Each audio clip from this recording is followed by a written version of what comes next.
Hello everyone, welcome to tekshan math. आज के session में हम HTML एलिमेंट से रिलेटेड एक और टॉपिक कवर करेंगे, जिसमें हम एक ऐसा एलिमेंट देखेंगे जिसको हम अपने फॉर्म के साथ में यूज़ कर सकते हैं। ठीक है, बट सेशन शुरू करने से पहले जस्ट मेरा एक रिकमेंडेशन है कि अगर अभी तक आप लोगों ने पहले वाले सेशंस नहीं देखे हैं तो आप पहले उनको देख सकते हो, क्योंकि ये जो पूरी प्लेलिस्ट है एक प्रॉपर सीक्वेंस और सिंक में है ना। तो अगर आप उसको सिक्वेंशियली ही फॉलो करोगे तो और भी ज़्यादा इजी रहेगा आपके लिए ऑनगोइंग टॉपिक को समझना। ठीक है, जैसे इससे पहले हमने सेलेक्ट स्टेटमेंट के बारे में देखा था कि सेलेक्ट स्टेटमेंट क्या होता है, कैसे हम उसको यूज़ करते हैं। तो जो लोग सेलेक्ट के बारे में जानते हैं कहीं ना कहीं वो इस चीज़ को भी रिलेट करेंगे कि सेलेक्ट और जो हमारे पास डेटा लिस्ट है, जो आज का हमारा एलिमेंट है, वो कहीं ना कहीं रिलेट भी करता है ना। तो हमें पता होना चाहिए कहाँ रिलेट करता है, क्या डिफरेंसेस हैं, तभी आप इजीली इंटरव्यू क्वेश्चंस या एग्जाम में उस चीज़ का आंसर कर पाओगे, है ना। तो आज का जो हमारा टॉपिक रहेगा वो क्या रहेगा, डेटा लिस्ट। कि डेटा लिस्ट क्या होता है, डेटा लिस्ट टैग हम कब यूज़ करते हैं, कौन सी ऐसे सिनेरियोज हैं जहाँ पे डेटा लिस्ट एलिमेंट का यूज़ होता है। ठीक है, तो अगर आप यहाँ पे कोड देखोगे तो यहाँ पे एक बहुत ही बेसिक सा HTML का कोड लिखा हुआ है, साथ में आप लोगों के लिए एक क्वेश्चन भी है जैसा हर सेशन में रहता है। तो आज का क्वेश्चन क्या है, आज का क्वेश्चन है why do we use size with select in HTML forms. तो साइज एट्रीब्यूट के बारे में हमने पढ़ा था, तो आपको बस ये बताना है कि साइज एट्रीब्यूट क्यों यूज होता है HTML फॉर्म्स के साथ में। ठीक है, और अगर यहाँ पे अगर आप सेकंड चीज देखोगे जो इंपॉर्टेंट है वो एक हेडिंग। तो यहाँ पे जस्ट मैंने एक हेडिंग बना के रखी है कि HTML बाय टेक्शन मैथ। ठीक है, अब हमें क्या करना है, इस पहले मैं आपको इसका आउटपुट दिखा देता हूँ, फिर हम स्क्रैच से कोड देखेंगे, है ना। तो इसको सेव करते हैं, वेब ब्राउजर को रिफ्रेश करते हैं, तो कुछ इस तरह से आउटपुट आपको दिख रहा है HTML बाय टेक्सचर मैथ। अब आज का हमारा टॉपिक है डेटा लिस्ट इन HTML फॉर्म्स। अभी तक हमने जितने भी सेशंस देखे हैं वो सब हमने फॉर्म्स के टर्म में ही पढ़े हैं, है ना। तो ये वाला जो सेशन रहेगा वो भी वैसे ही रहेगा, फॉर्म्स के टर्म में ही हम इसको पढ़ने वाले हैं। ठीक है, तो स्टार्ट करते हैं, सेम प्रोसीजर फॉलो करेंगे। पहले मैं आपको कोड एक्सप्लेन करूंगा, स्क्रैच से हम कोड लिखेंगे और फिर उसके बाद में आउटपुट वेरीफाई करेंगे, डिफरेंसेस समझेंगे कि अगर डिफरेंस कुछ आता है, फॉर एग्जांपल सेलेक्ट और हमारे डेटा लिस्ट में, तो वो डिफरेंस क्या है, कैसे हमें क्लियर होगा, वो सब चीज़ें हम यहाँ डिस्कस करेंगे। ठीक है, तो अभी स्टार्ट करते हैं। स्टार्ट करने के लिए सबसे पहले हम एक फॉर्म बनाएंगे बेसिक सा। तो यहाँ पे मैंने फॉर्म टैग ऐड किया। फॉर्म टैग के लिए हमारे को एक बटन चाहिए, तो यहाँ पे एक बटन ऐड करेंगे, बहुत ही सिंपल सा।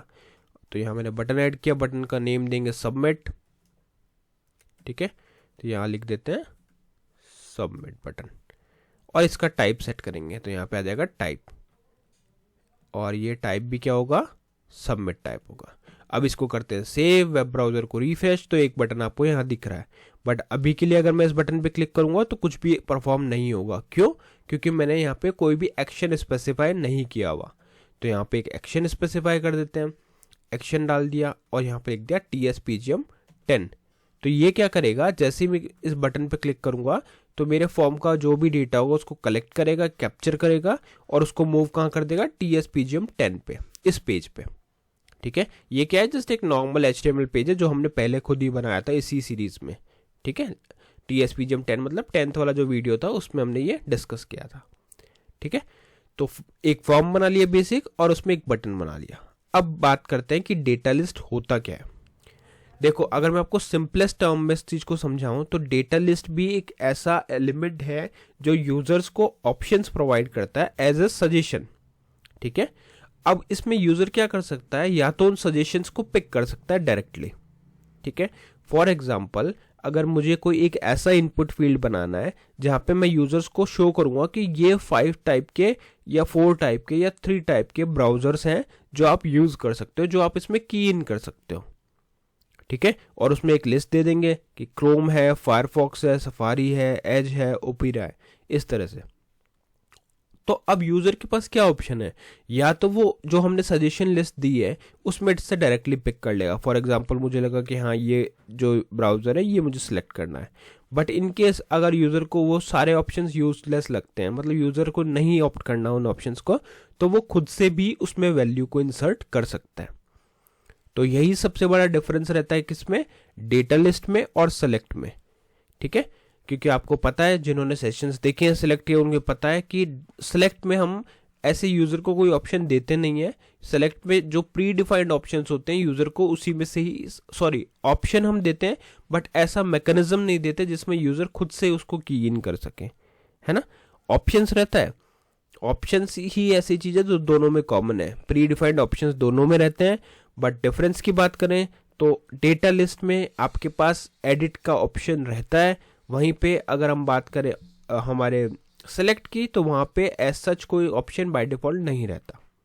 ठीक है, तो अब यही चीज़ को हम प्रैक्टिकली देखने वाले हैं। तो इस फॉर्म के अंदर हम क्या करेंगे, एक सिंपल सा पहले हेडिंग डालते हैं। तो यहाँ मैंने लिखा है H2 हेडिंग और इधर लिखेंगे डेटा लिस्ट इन HTML फॉर्म। ठीक है, HTML फॉर्म के लिए डेटा लिस्ट हम पढ़ रहे हैं। तो यहाँ पे सेव करेंगे, इसको रिफ्रेश करेंगे तो ये हेडिंग हमारी प्रॉपर्ली शो हो रही है। अब हमारा नेक्स्ट टारगेट क्या है, नेक्स्ट टारगेट है हमारा डेटा लिस्ट को बनाना। तो डेटा लिस्ट बनाने के लिए कुछ चीज़ें इंपॉर्टेंट रहती है, कुछ पैटर्न इंपॉर्टेंट है। तो वो क्या है, देखो सबसे पहले हमें एक इनपुट फील्ड बनाना पड़ेगा। तो यहाँ पे एक इनपुट फील्ड बना लिया हमने। इस इनपुट फील्ड के अंदर हम टाइप देंगे, एक तो सबसे पहले आपको यहाँ पे लिखना पड़ेगा लिस्ट। ठीक है, लिस्ट में हम लिख देंगे ब्राउजर्स। ठीक है, और इसके बाद लिखेंगे नेम। नेम में हम क्या लिखेंगे, ब्राउजर ही लिख देते हैं। ये दोनों चीज हमने स्पेसिफाई कर दी। ठीक है, उसके बाद में हमें अब क्या करना है, एक डेटा लिस्ट प्रिपेयर करनी है। तो यहाँ पे लिखेंगे डेटा लिस्ट, और डेटा लिस्ट के साथ में हमें एक आईडी स्पेसिफाई करनी होती है। आईडी क्या होती है, लिस्ट क्या होती है, इसमें ज़्यादा आपको अभी के लिए कंफ्यूज नहीं होना, क्योंकि जब हम ये जावास्क्रिप्ट पढ़ने वाले हैं आगे या एडवांस चीज़ें जैसे जैसे पढ़ेंगे तो आपको सब चीज़ें क्लियर हो जाएंगी। अभी के लिए बस आप इतना समझ लो कि इसमें जो हम लिस्ट लिख रहे हैं उस चीज़ को अपने डेटा लिस्ट से कनेक्ट करने के लिए हमें आईडी देनी होती है। तो आईडी और आपका जो लिस्ट का जो नेम है वो सेम रहेगा, तो उससे ही पता चलेगा कि इस इनपुट लिस्ट को कहाँ से लिस्ट मिल रही है। लिस्ट हम लिख रहे हैं तो वो लिस्ट कहाँ से मिल रही है, डेटा लिस्ट से, और दोनों में कुछ कनेक्शन दिखाने के लिए क्या यूज हो रहा है, आईडी। ठीक है, पहले हम बोल रहे हैं कि यहाँ पे लिस्ट है, नेम हम हर बार लिखते ही है इनपुट फील्ड में, तो नेम आ गया आपका। ठीक है, तो नेम हो गया, और यहाँ पे हमने डेटा लिस्ट के अंदर आईडी स्पेसिफाई करके दोनों को लिंक भी कर दिया। ठीक है, तो डेटा लिस्ट रेडी है हमारा।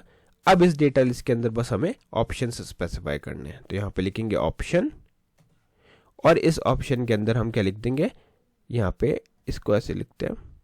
ठीक है, और इस ऑप्शन के अंदर हम लिखेंगे अपना जो भी आपकी वैल्यूज़ है उनको।